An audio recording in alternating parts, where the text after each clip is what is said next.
Incidents of armed robbery in the Singapore Strait have continued to rise in the first half of this year. A report released by Sea Crimes Watch Group Recap says there were 27 such incidents, up from 20 for the same period last year. That makes up nearly two-thirds of cases in Asian waters. The Recap Information Sharing Centre says the Singapore Strait remains an area of concern. It also highlighted an increase in armed robberies near Bangladesh. There were no cases there in the same period last year. The waters of eastern Sabah and Tawi-Tawi in the Philippines were also calmer, with no incidents of kidnap for ransom. But Recap warns the threat of abduction by the terrorist group Abu Sayyaf remains high. And that's because the commanders responsible for past incidents are still at large and remnant groups are still around. For a closer look, we're joined by Mr. K. Natarajan, Executive Director of the Recap Information Sharing Centre. Thanks very much for joining us.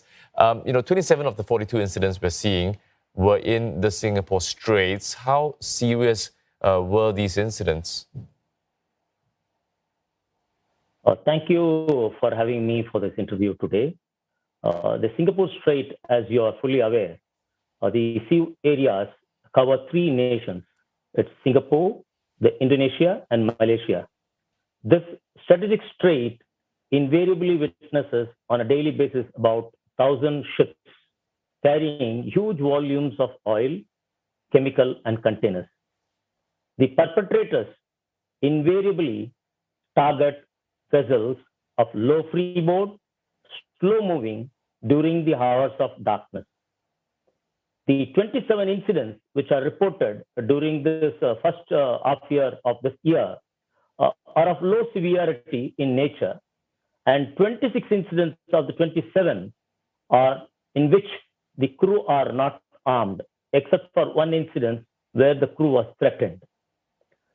In about 17 incidents, the perpetrators escaped without robbing anything from the vessel because of the alert crew.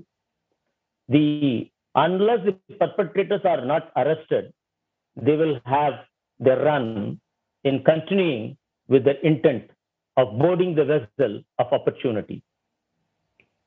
Do we know why incidents are rising at this time? See, at this time of the year, as I made a mention, the trade is increasing, and certain areas of this particular Singapore Strait are being frequently targeted, and the response agencies of the Singapore Police Coast Guard, the Republic Singapore Navy, and the MPA are all coordinating to contain this incident. And I'm sure in times to come, this incident will be contained. Well, Mr. Natarajan, thank you very much for joining us this evening and sharing that insight with us. We've been speaking there with Mr. K. Natarajan. He's the Executive Director of the Recap Information Sharing Centre.